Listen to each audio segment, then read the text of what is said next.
Salam berjumpa kembali di channel Thesis Picture. Saya Teguh Santoso. Kali ini saya ingin berbagi pengalaman saat saya menyutradarin serial sinetron Cinta Terbagi 5 yang tayang di SCTV.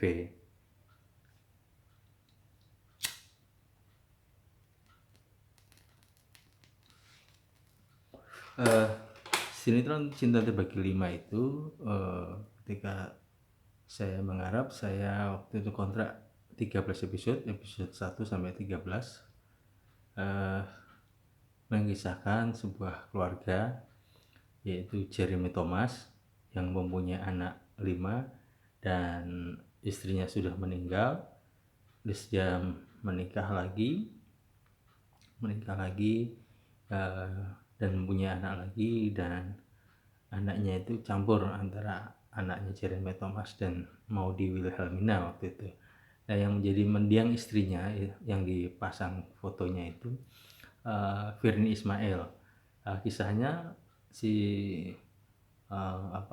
foto mendiang istrinya itu sangat ajaib. Jadi anak-anaknya yang anak kandung dari Virnie Ismail maupun yang bukan anak kandungnya Virnie Ismail ini bisa ngomong dengan foto mendiang istri Jeremy Thomas. Tapi itu juga dirahasiakan. Jadi cerita ini anak-anak itu selalu mengadu keluh kesahnya terhadap foto itu. Konon kisah ini diadaptasi dari sebuah cerita serial di India, terus kemudian diadaptasi sedemikian rupa menjadi sinetron yang bernuansa Indonesia. Nah, di sini kadang ada kisah-kisah yang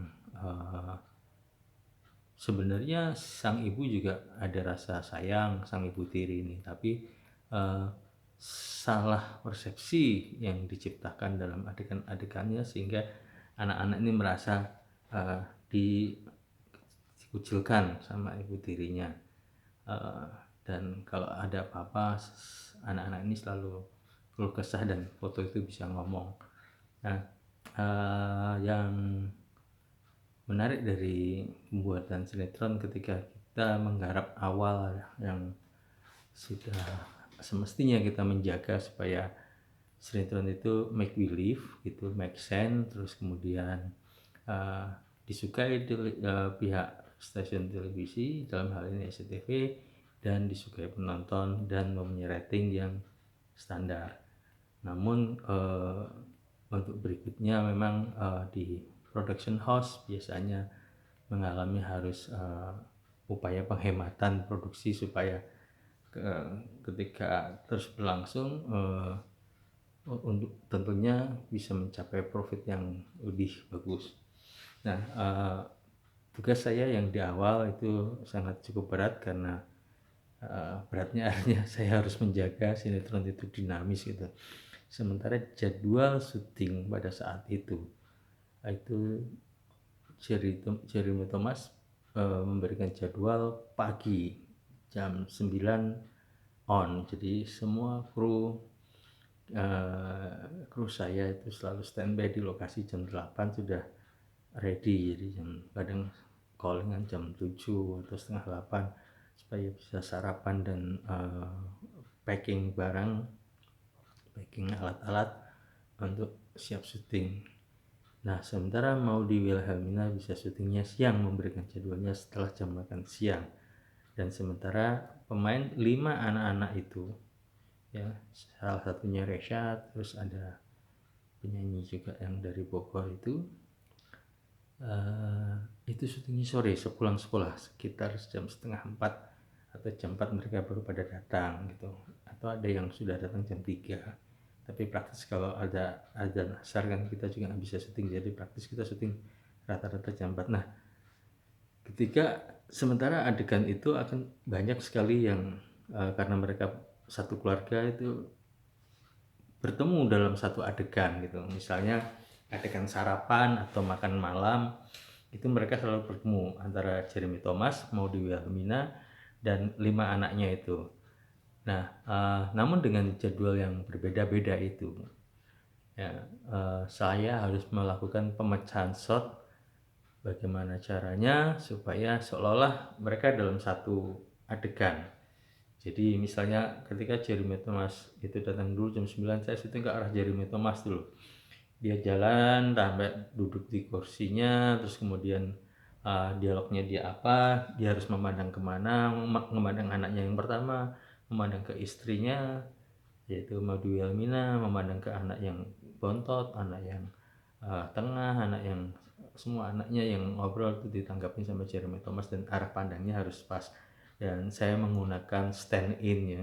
Kalau untuk ibunya saya waktu itu menggunakan stand in-nya si Nova ya. Nova itu menjadi stand in-nya Mbak Maudy Wilhelmina, sehingga ketika arahnya ke Jeremy Thomas, saya menggunakan full shoulder atau kamera yang dari belakang punggung orang itu, dengan menggunakan kostum yang akan digunakan Mbak Maudy Wilhelmina. Nah, kemudian kalaupun ada adegan Jeremy Thomas yang di kamar dia nengok atau negur anaknya di kamar, itu masih saya bisa jumping tanpa harus menyatukan mereka karena jadwalnya nggak bisa.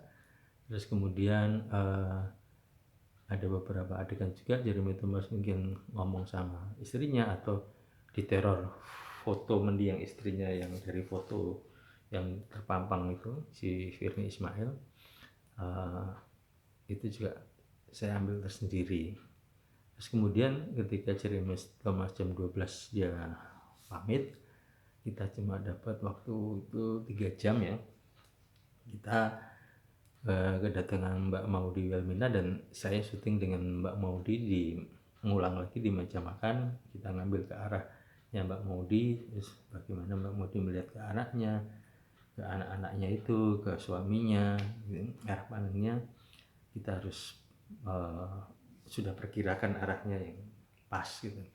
Nah, demikian juga setelah Mbak Maudy itu harus ada adegan sama Jeremy Thomas yang notabene jadwalnya tidak bisa bertemu waktu itu ya. Karena awal-awal kebetulan mereka sedang ada episode lain, ada sinetron lain yang mereka ikuti, sehingga ketika ikut di sinetron saya harus mengatur jadwal sedemikian rupa dan pemecahan set sedemikian rupa.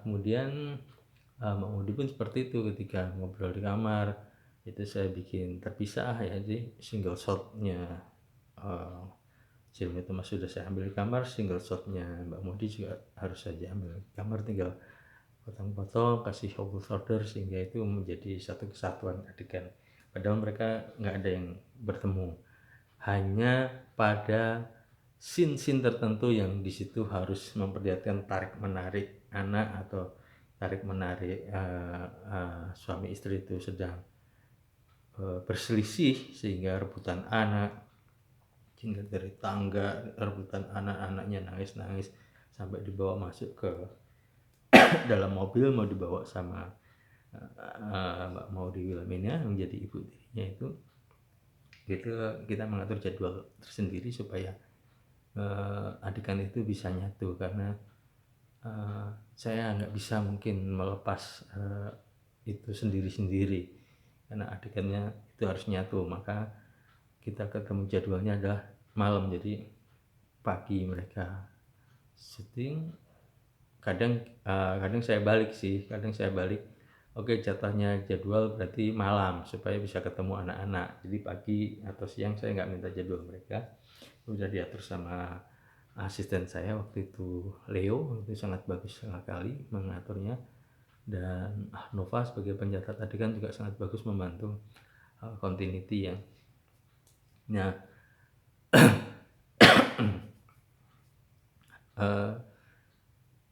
keleluasaan ketika kita menggarap episode serial sinetron itu pada episode pertama, keutamaannya adalah kita diberikan keleluasaan kreasi. Ketika balap sepeda, anak-anak itu balap sepeda, saya menggunakan shot yang waktu itu kan kita masih menggunakan kaset ya, awal-awal tahun 2000 itu masih menggunakan kaset pakai Betacam, itu Betacamnya mini Betacamnya itu kita taruh di skateboard gitu kan, mengikuti start runningnya, Terus kemudian saya juga menggunakan stuntman ketika mereka kejar-kejaran terus terjungkal gitu ya. Dan yang seru itu ketika mau bikin opening gitu, satu opening saya bikin foto session keluarga di mana keluarga berkumpul terus foto-foto bersama gitu kan, foto-foto bersama. Saya kemudian terpikir ini untuk kelucuan dan keseruan, keceriaan episode itu. Jadi waktu itu saya kumpul terus adegannya foto-foto dan saya minta tim artistik mengumpulkan sekitar 50 katak. 50 katak itu saya bilang, saya meminta tolong Leo sama Nova untuk nanya ke orang tua anak-anak itu ada yang jantung nggak, ada yang fobia sama katak nggak. Ibu-ibunya enggak, bilang nggak apa, emang kenapa mau kita lemparin kodok? Oh ya nggak apa-apa gitu. Terus kemudian oke, ganti posisi, action, cekrek gitu kan, mereka pada berpose-pose. Nah, tim kru artistik sudah saya sebar melingkar di area mereka itu. Begitu hitungan ke pose ke-7 kita lemparin katak. Itu kadang dilempar-lempar, jadi terkejutnya itu benar-benar terkejutnya, benar-benar apa ya, yang takut ya takut gitu, sementara Jeremy Thomasnya juga pertama kaget, Maudinya juga kaget, tapi lama-lama sialan ini dikerjain. Nah tapi mereka respon juga, tapi ada salah satu anak yang benar-benar terkencing-kencing di situ, dia takut, tadinya takut tapi lama-lama oh ini syuting, jadi akhirnya anak itu jadi nggak takut lagi sama kondok. Sementara yang lain yang resat pun tadinya seperti itu kaget juga mesti awalnya, tapi kalau kita kasih tahu untuk membuat adegan itu pasti surprise-nya, terkejutnya nggak seperti itu. Sehingga ketika dipasang untuk teaser opening itu sangat ceria, karena saya ingin bikin episode itu tuh cheer up ya, ceria, sekalipun ada nuansa duka dan nuansa seram, kadang ada sosok hantu, dan cenderungnya sih karena komedi, karena di situ juga bintang tamunya ada Heru Busbro, komedian juga, Lucianto Tampan juga komedian juga. Dan mereka mengisi di sela-sela adegan dramatik supaya tidak terlalu tensinya serial itu nggak terlalu meninggi ya. Nah komposisi drama dalam satu rumah, terus kemudian terjadi perkembangan cerita dari anak-anak itu sendiri. Ada anaknya diculik sama mantan suaminya Maudy Wilhelmina, karena itu adalah anak bawaannya Maudy Wilhelmina, diculik sehingga terjadi satu kriminalitas, ada satu penyelidikan gitu. Terus kemudian awal-awalnya foto mendiang Jeremy Thomas itu muncul juga menjadi satu hal yang antara mistis tapi seperti mistis yang bersahabat gitu. Jadi itu seperti ungkapan adrenalin di bawah sadar kalau misalnya ditinjau dari sisi keilmuan yang lain. Namun untuk sebagai tontonan itu menjadi sesuatu yang unik gitu. Jadi unik, dan saya membeli Virnie Ismail sebagai mendiang itu yang syutingnya harus terpisahkan sendiri. Jadi ketika syuting, ketika pemain-pemain lain ngobrol dengan foto itu, ya mereka ngobrol dengan figura yang kosong. Ketika dialognya Virnie itu kita syuting sendiri dan kita tempel di editing. Nah, teknik proses yang pencapaian efek yang ada memang sangat sederhana, yaitu memasking kotak bingkai itu terus untuk menembakkan shotnya Virnie, dan kita sudah memproyeksikan seberapa ukurannya, dan itu menjadi satu hal yang anak-anak pun ketika syuting perkembangannya mereka sayang melihat berbeda dari yang mungkin agak manja sama orang tuanya, terus kemudian menjadi anak yang mandiri gitu. Nah, sinetron itu daya tariknya memang di foto unik itu, karena tidak ada lagi sinetron yang ngobrol dengan foto mendiang istrinya. Itu yang menjadi keunikan sinetron itu. Dan saya berusaha sekali bagaimana kalau jadwal anak-anak maupun artis utamanya yaitu Mbak Maudi maupun Mas Jeremy Thomas itu memberikan waktunya, karena berkaitan dengan syuting di episode lain, hingga harus diatur sedemikian rupa. Misalnya ketika Jeremy Thomas mau nolong anaknya, ibunya dari mana, Jeremy Thomas dari mana, kalau jadwalnya nggak ketemu, kita siasat adegan bagaimana itu seolah-olah dalam satu adegan, dalam satu tempat, dalam satu suasana, meskipun syutingnya terpisah. Jadi waktu itu sinetron Cinta Terbagi 5 sinetron yang kejar tayang masih weekly, yaitu seminggu sekali, sehingga masih memungkinkan ketika jadwalnya terbelah-belah seperti itu. Kalau bisa ngumpul sebenarnya syuting itu bisa lebih cepat ya, bisa mungkin 3 hari selesai, 4 hari selesai. Cuma karena syutingnya harus terpisah-pisah, sehingga kita ada pengulangan setting lokasi lampu, balik lagi seperti itu, balik seperti itu. Alhamdulillah lampu pun kita dicukupi ya. Cukupi artinya ketika setting di tempat makan itu lampu nggak kita rubah, sehingga begitu kita pindah ke kamar atau ke kolam renang atau ke dapur, adegan-adegan yang pemainnya sebenarnya tidak pernah bertemu, tapi di dalam sinetron itu seolah-olah mereka bertemu. Nah itu kita juga didukung oleh tambahan lampu yang luar biasa ya. Terus kemudian saya selalu menekankan pemain itu supaya feel-nya, rasanya, terutama anak-anak, tidak hanya seperti mereka pentas sandiwara panggung gitu yang oh kemana mama, enggak. Jadi mau mengucapkan sesuatu, mau kemana mama, ada rasanya. Saya berusaha men-treat anak-anak itu tidak sekedar hafalan gitu.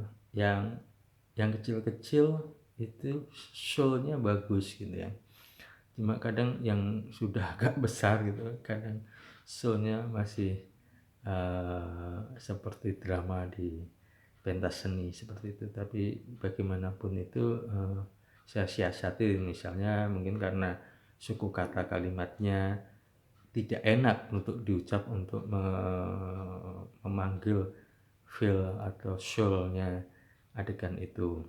Nah tapi setiap anak itu juga berbeda-beda, jadi saya cara melakukan pendekatan terhadap anak-anak juga menggunakan cara yang berbeda-beda. Misalnya ketika suruh nangis, jangan kelihatan pura-pura nangis. Itu saya jujur saja saya kurang tertarik dengan yang asal nangis dan kelihatan nangis gitu, karena penonton pelosok desa pun, penonton sebodoh apapun tahu kalau itu pura-pura nangis. Jadi saya sebagai sutradara, saya berusaha enggak, kamu masih pura-pura nangis gitu. Terus kadang saya harus melakukan treat tersendiri, mengolah rasa dia, imajinasi dia, hayalan dia. Seandainya ada orang tua mereka meninggal, kamu sayang nggak sama orang tua kamu? Kalau meninggal tiba-tiba kamu rasanya gimana? Coba kamu pikirkan itu, coba kamu rasakan kalau seperti itu. Terus kemudian kamu pakai kesedihan itu untuk mendialogkan kalimat yang ada di skenario ya. Kita coba pelan-pelan, terus kita bikin konsentrasi. Terus disitulah saya baru merasakan soulnya anak itu akhirnya pun bisa saya dapatkan. Bahkan ada yang sangat berbakat waktu itu, yang saya lupa namanya, tapi manis orangnya itu, dia sangat berbakat pemain itu. Terus kemudian Jessica yang waktu itu masih kecil, masih TK, waktu itu awalnya nangis juga masih kelihatan pura-pura. Saya bilang, Jess, saya ajak duduk, saya ajak ngobrol, Jess, nangisnya masih kelihatan pura-pura. kamu masih kelihatan acting, saya bilang gitu. Kalau kamu ingin kelihatan nangis beneran ya kamu kasihlah om yang supaya kamu tuh nangis beneran gitu. Gimana om, apa yang membuat kamu sedih? Kalau kucing aku mati om. Nah sekarang kamu dikabarin kucing kamu mati, sedih nggak kamu? Iya, coba kamu bayangin. Nggak bisa om. Ya bayangin dulu seolah-olah kamu lagi syuting kucingnya mati. Gimana rasanya? Yes om. Coba kamu bayangin. Nah kadang saya menggunakan tipu muslihat yang agak jahat. Saya bilang sama ibu-ibu, bisikin kucingnya mati. Setelah dibisikin dia nangis, begitu nangis yang saya ngomong, Jess kamu nangis seperti itu tapi kamu harus syuting gitu kan. Jadi kadang kita ada satu hal yang kadang harus mengeksplorasi anak-anak itu demi kepentingan scene yang bagus. Tapi itulah profesi, karena mereka juga terjun di profesi seperti ini dan kebetulan bertemu saya. Mungkin kalau sutradara lain juga ada yang udah bikin simple aja, nangis ya nangis sebisanya seperti itu. Tapi buat saya berusaha, saya tidak mau membohongi diri saya sendiri. Artinya kalau saya terpikir untuk membuat sesuatu yang berbeda, kenapa nggak saya lakukan gitu. Sekalipun kadang ada kok yang di sinetron lain nggak begitu, begini aja bisa gitu ya berbeda, mohon maaf saya memang agak berbeda gitu. Tapi juga ada yang mengakui bahwa sama kayak Om Teguh juga, kalau mensutradarin harus ada soul-nya, rasanya itu ada. Nah seperti itulah yang saya berusaha sebagai orang yang mencintai dunia sinetron, dunia audiovisual, dunia film. Saya berusaha memberikan sekemampuan ilmu saya, sekemampuan persepsi saya gitu, sekemampuan pencapaian apa yang ingin saya tampilkan gitu. Adapun komedi-komedinya pun kadang saya suka melakukan improvisasi yang kadang krunya loh kok ini tidak seperti di naskah atau apa. Kalau saya melakukan di naskah kok kelihatannya, mohon maaf, kadang saya merasa itu garing, tapi begitu saya melakukan improvisasi itu menjadi sesuatu yang berbeda. Misalnya ketika lagi acara Hari Kartini, waktu itu ada adegan Hari Kartini, kalau kelucuannya hanya apa gitu, waktu itu saya punya ide, bisa nggak cari kambing masukin kambing ke dalam kelas sehingga anak-anak itu pada kocar kacir dan gurunya pun naik ke meja. Nah walhasil itu menjadi komedi yang spontan dan segar ya, maksudnya tidak terfikirkan mungkin sama pencerita siapapun, tapi itu tidak mengurangi rasa tujuan komedinya. Terus intrik-intrik cinta anak-anak juga, bagaimana itu tidak terlalu melo, bagaimana itu kelihatan anak-anak tapi inilah first time I feel in love gitu kan. Saya membuat anak-anak itu supaya saya tanya gitu kan, kamu pernah jatuh cinta, kamu pernah suka sama orang, apa yang kamu rasakan gitu, gini-gini om gitu. Oh oke. Nah sekarang saya nggak mau kamu membayangkan lawan main kamu itu adalah artis. Saya ingin kamu membayangkan ketika kamu pertama first in love, first in touch gitu kan, dalam pertama kali merasakan jatuh cinta dan rasanya cinta, dan pertama kali kamu disentuh tangannya sama laki-laki idaman kamu itu. Dan saya suruh tutup mata mereka, saya suruh ngebayangin, saya suruh manggil aura yang pada saat itu mereka rasakan, mereka membayangkan, dan supaya tidak merasa itu lawan main atau artis lawan mainnya. Waktu itu Rangga kalau nggak salah pemainnya. Nah disitulah waktu itu syuting di BFN kalau nggak salah ya, adegan pada nonton film Kartini semua, namun bayangan tokohnya yang mencintai seseorang tuh menjadi Kartini di film itu.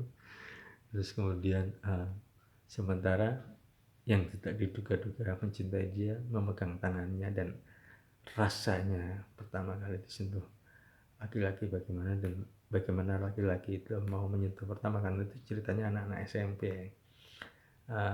Sekalipun mungkin anak-anak SMP pada saat itu tidak seperti itu, tapi namanya film